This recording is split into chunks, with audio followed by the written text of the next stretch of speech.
Indian heritage, but it was made English too. It was sort of a grime MC and producer over there called Wiley, whose real name is Richard Cowie, and his parents were from Antigua and Trinidad, grew up in the UK and became a sort of, was part of the Roll Deep grime sort of crew.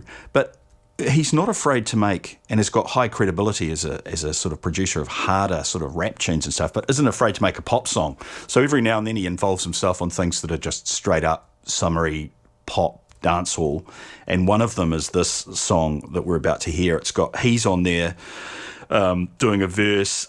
Steph Londonna's on there, who's she's from Birmingham but with Jamaican heritage. Jamaican MC Sean Paul is on there, and English actor and quite possibly the most gorgeous man in the history of the world, Idris Elba, is on there as well, doing a verse at the end.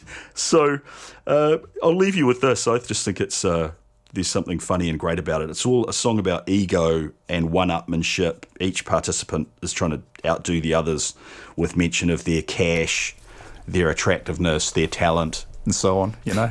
It's called Boasty. Standard stuff. Thanks so much, Grant. Okay, all right, see ya.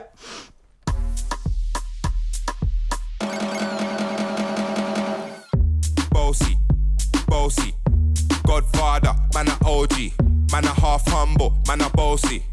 Fling a rag a rhythm like it's all free. Bossy, house on the coast G. My money so long it doesn't know me.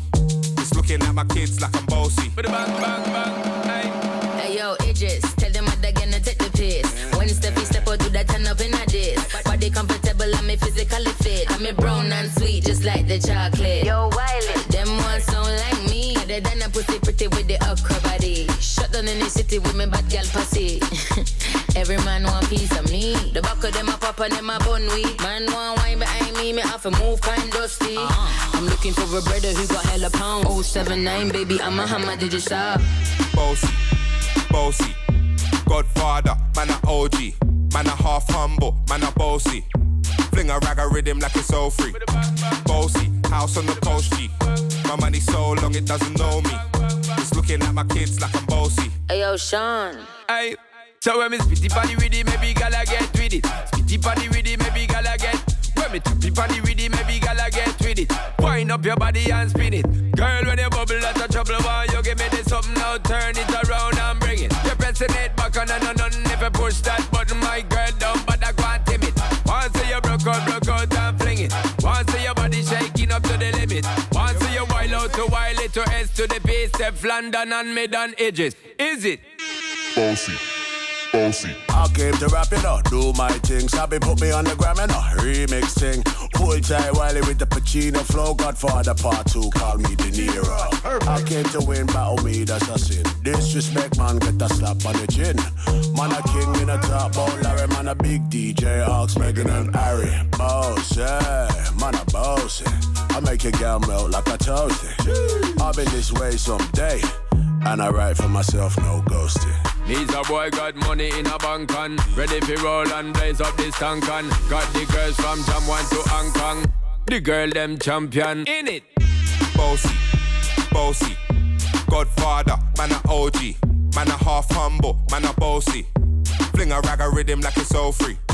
Bossy, house on the coast G. My money so long it doesn't know me. It's looking at my kids like I'm bossy. I fly around the world cause I'm bossy. Bossy, Godfather, man a OG. Half humble, man a bossy. Fling a rag a rhythm like it's all free. Bossy, house on the coast G. My money so long it doesn't know me. It's looking at my kids like I'm bossy. I fly around the world cause I'm bossy.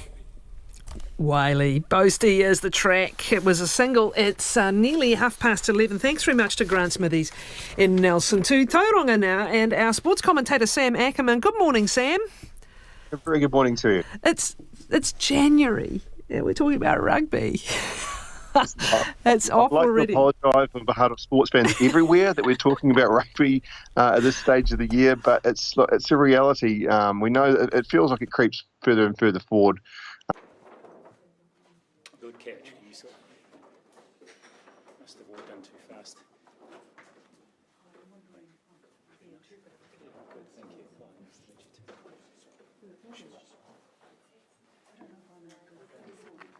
Can I just check, are you able to get the sign language interpreter in the picture there, or would you like her on the other side? Other side. RNZ just come through and said it's 2 minutes away, so I don't know if we... Okay, so I've just got a request from TVNZ to pause for 2 minutes to allow them to arrive, if you could bear with, and then we'll get underway. But I would ask, if you can, please, to have the sign language interpreter in the picture when we get underway. Thank you very much. So, any particular place close? I mean, Yeah, just close. Closest. I don't want to the mic. Probably stand back a little bit as well. Yep.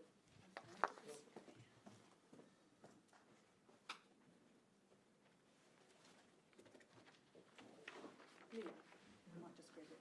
Yeah, sure. Thank you. No worries. I'm just going to wait.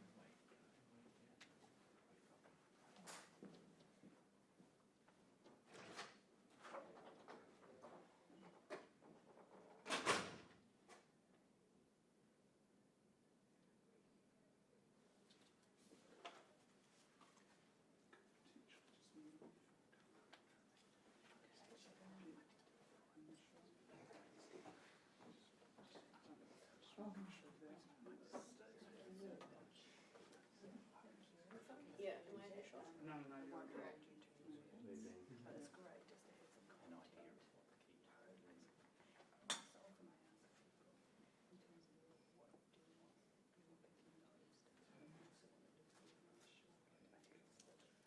something short. No, nobody. Great, thanks very much. Yeah, okay.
Yeah, it does.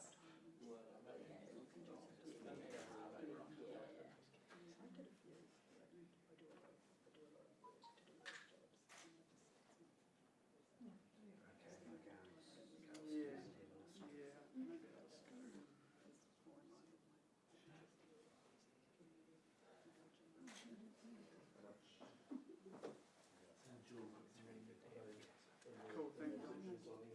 No.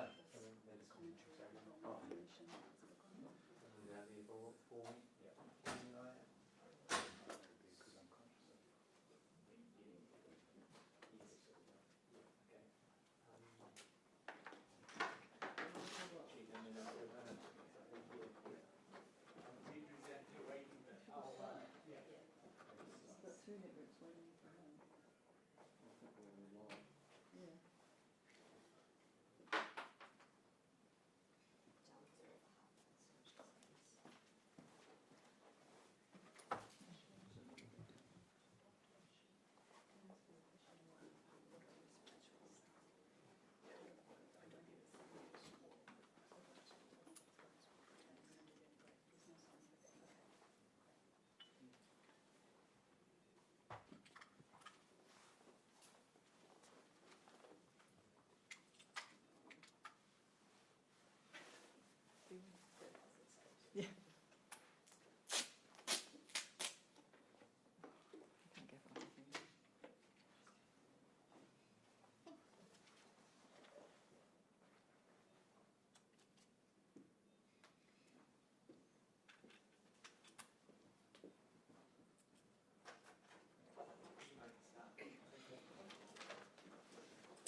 Kia ora, good morning. Thank you for your patience and thank you for being here this morning for this stand-up.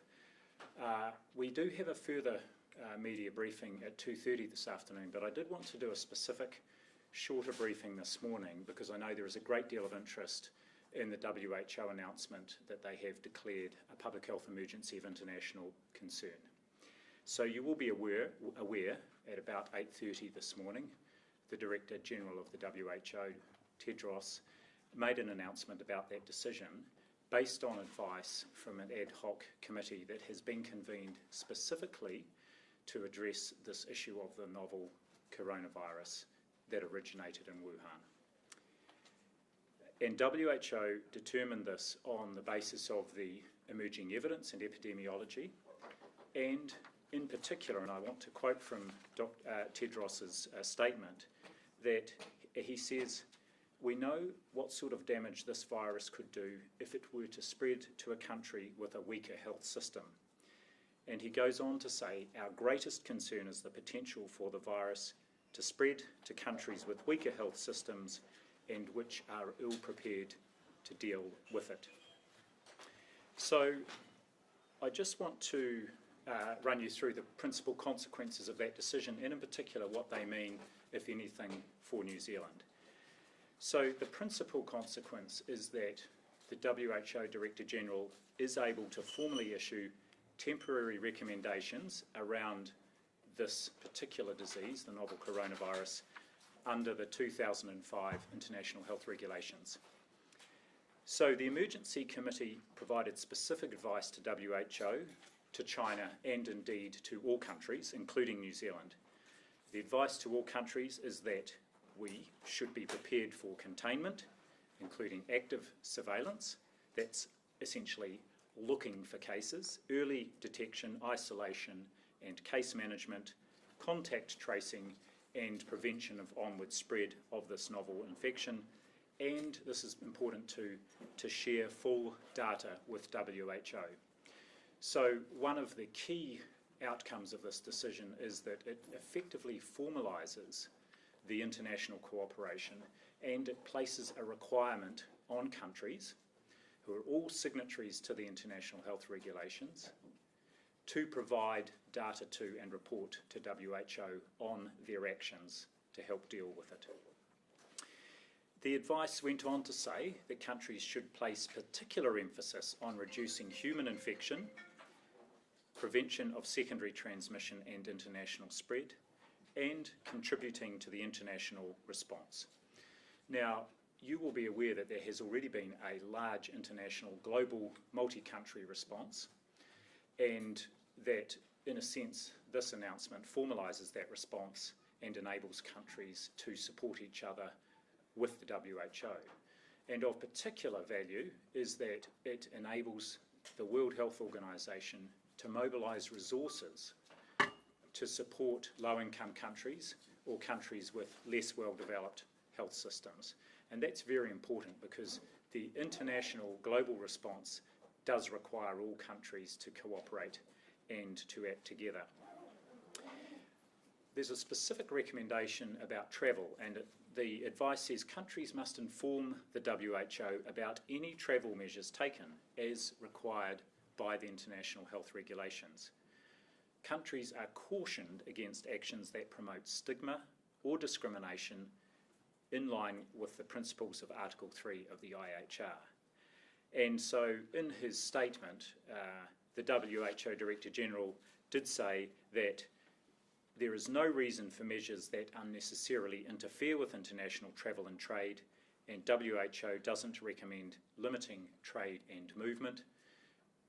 The Director General did go on to say, of course, that countries are able to make their own decisions as part of their evidence-based response, but they will need to explain the basis of those decisions around travel and trade to the WHO. That's an obligation under the international health regulations.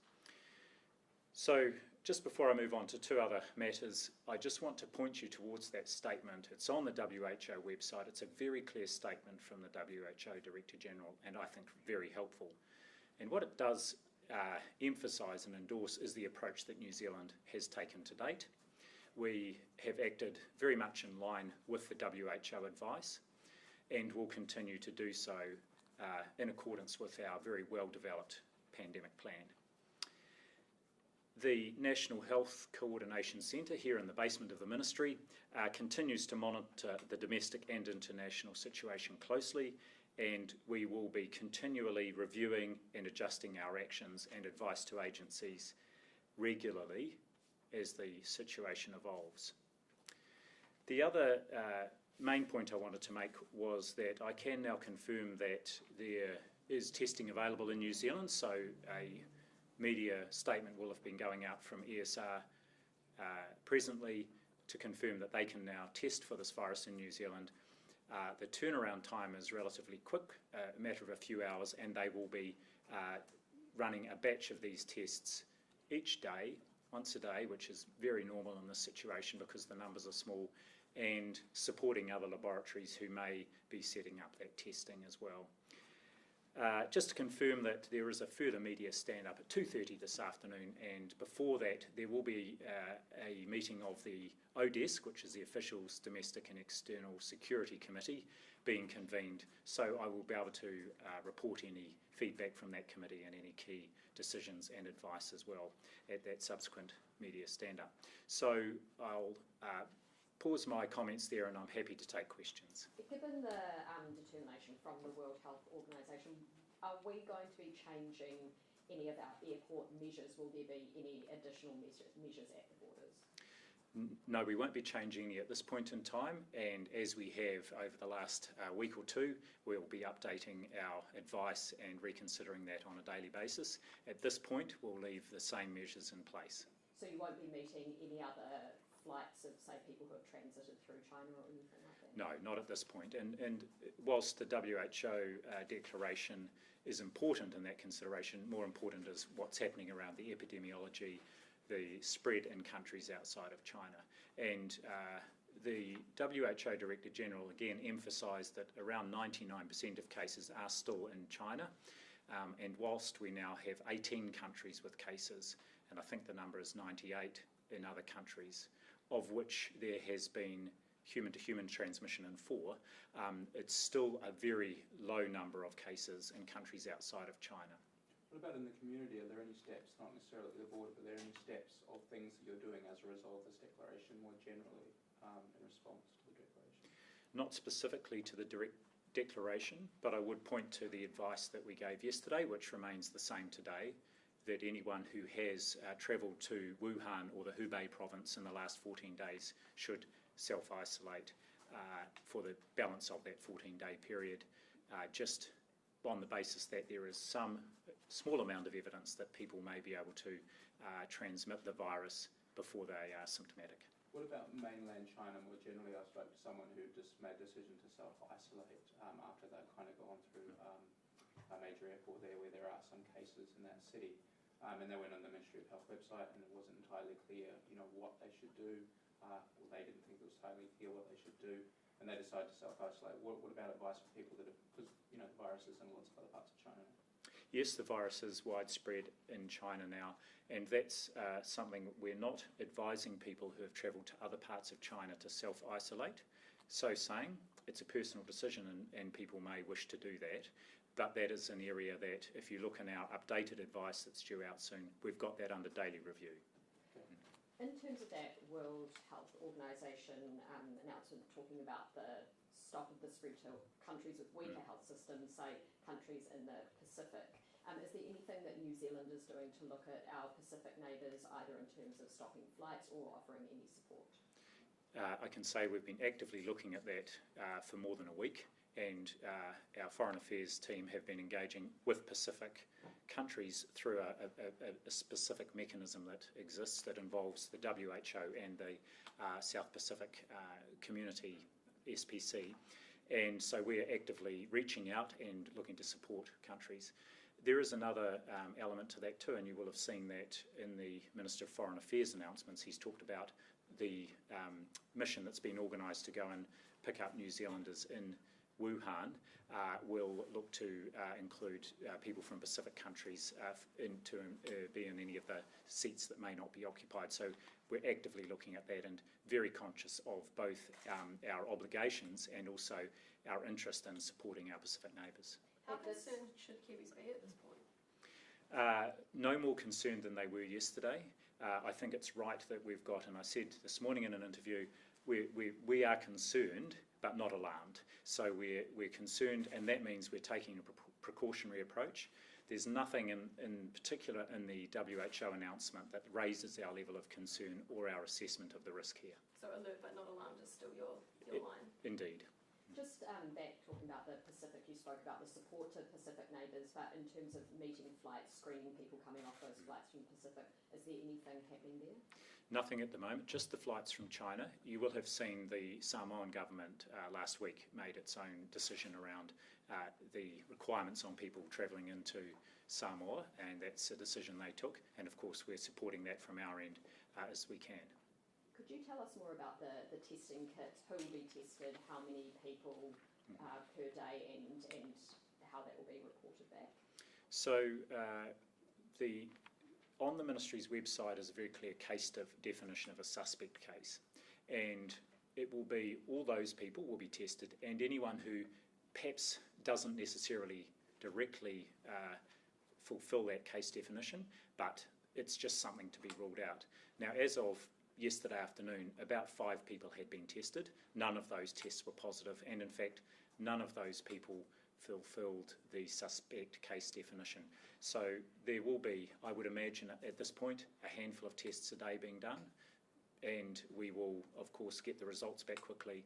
And as we committed to yesterday, and you heard the Minister of Health, Dr. David Clark, say this, we will let the public know as soon as we have a confirmed case. What difference does this make for travellers, like practically going to China and coming to New Zealand? Nothing has changed, and I just point again to the WHO advice that they're not recommending any restrictions on travel or trade, and so people should make their own decisions. My understanding is that New Zealand, very consistent with a number of other countries, on their Safe Travel website, is advising people not to travel to China unless it's really important.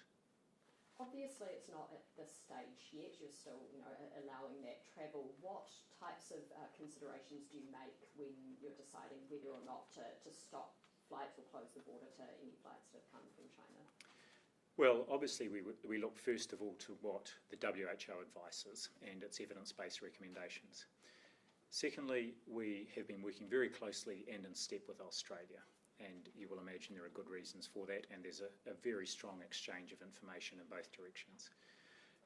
And a key input, of course, third to our decision is just what's happening with the epidemiology of this outbreak, the number of cases there are in countries outside of China, and also the extent of any person-to-person transmission in countries outside of China. So those are some of the factors we'll be looking at.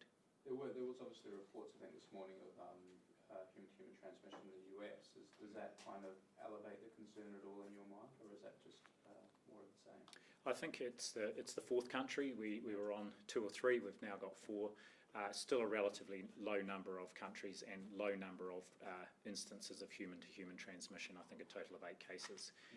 And in what it does really show is that countries with well-developed health systems that are able to identify cases early, isolate and contact trace, are really look to be able to prevent further transmission and certainly prevent any community outbreaks. Perhaps time for one more question at this point. So we've got Winston Peters saying that the plane's ready to go, it's barring clearance, and then you're saying we don't actually know where we're going to put the travellers when they come back. So what's going on there? Has there been any update on what you're actually going to do?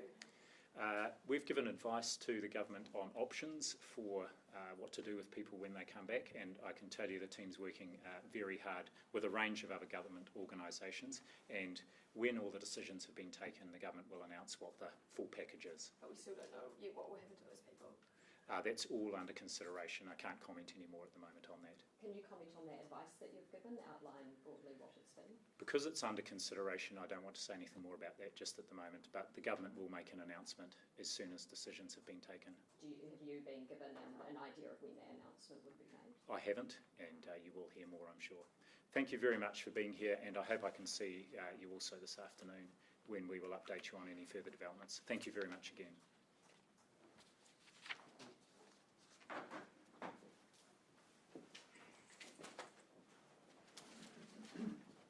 Phil and Nicola's run out of animals. We've run out. They're either dead or we've just exhausted the supply of interesting critters. Yeah. I just wondered. Lots of critters in the stories. Yeah, a lot of critters, and interesting as well. We heard from Grant Smithies, who I think I've got a picture now of Grant, who's come back from the beach all tanned in his stubbies. He can be employed running down the main street of Nelson, shooing away seagulls, just yelling out some kind of inanity in that wonderful sort of New Zealandisms that he uses so much. Yeah, because apparently on the Nelson, where all those restaurants are, these seagulls are creating havoc, which they do everywhere, to be fair. But what I liked about this story was that they're smashing glasses and pooping sort of crazy, on food. Out of control seagulls are these. It's like the Nelsonian birds. one. It is like the It's birds. Hitchcock. It is. But then the interesting part was apparently they're pooping on. Well, around, but also on food, and then the restaurants are having to reimburse people. I would have thought, surely that's like an act of God. Like, at what point does there must be a sort of a moral discussion around the fact you've taken your food outside and a bird, not a bird employed or by the cafe, it's not a pet, it's in which case, you could understand it. This is a wild animal that happens to have defecated in your food. What is the responsibility